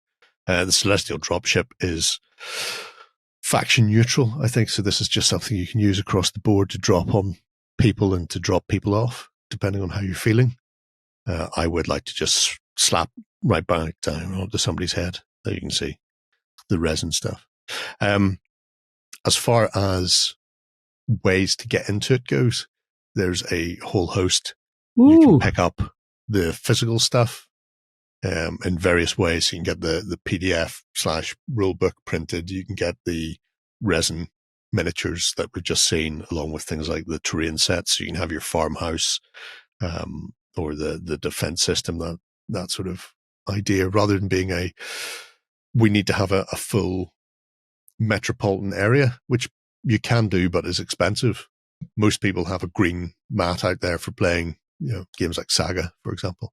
I'm putting some farm stuff down on it and a few fields, and it gives that idea of scale without having to have a mountain of 50, 60, 70 odd. I mean, when we played... it. And if you've got a sacrificial tree, you can cut some branches off to make small trees. Yes. Or you just buy smaller trees to begin with. Just for those, like, sometimes your tree breaks and you're like, it's for the bin now. No. Cut the branches off, make super small trees. You've been killing trees. I have a couple of dead trees back there. Yeah, they weren't dead when you started though. Mm-hmm. There's also the electronic warfare, which is everything in digital. So STLs and PDFs. So you can print it at home, which is a nice little thing if people are into that ones and zeros nonsense. Are people doing that? Are people turning up these days with their iPads and just reading the rules off their iPad? Is that now a thing? Because I've been waiting for that to be a thing. I imagine it is somewhere. For the 40K players have to do it in here because there's just so many FAQs and updates. Well, there you go. Because one of the things I've considered recently is I've got to that age where I can't bloody well see anymore. I'm like holding stuff further and further and further back. So now I'm looking at it going, do you know what? Maybe PDF rulebooks is the way to go, so I can just go ambiguate and read what I'm doing and then down again. But then you can't really... The best way to help your failing eyesight is to have an LCD screen directly into your face. Yeah, that makes sense. That's But I get a magnifying glass. Just get better glasses. Like in Top Secret, just love to see him just with that one massive eye and a magnifying glass. That's it. The optician's advice to me was, do this.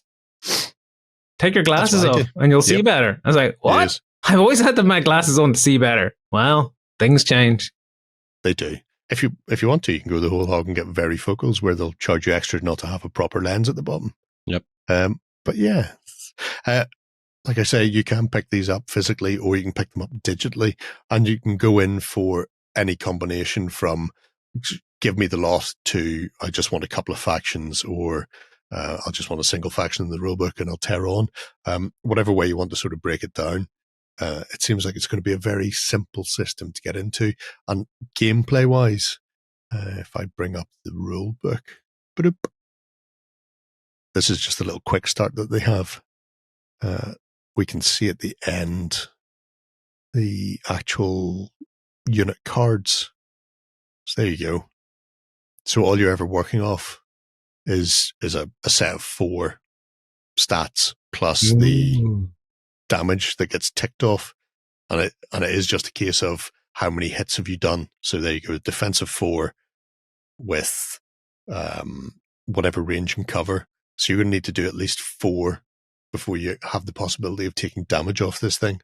And then if it's hiding behind a tree or, lurking behind a barn, like some sort of strange, creepy giant donkey, then you two can shoot it in the face with a cannon, take it off. I wonder how this compares with full spectrum dominance. Isn't it 6 mil? It is. You could use these for full spectrum and vice versa. You use full spectrum stuff for this. Full spectrum is more like Saga, as in that you take D6, roll them, and then allocate them to move, fire weapons, and do stuff. This, you're just rolling D12, and your movement is set like you normally would with any other game. You've got 2 actions per unit, and so you could aim and fire, or move and fire, or whatever it happens to be, run away.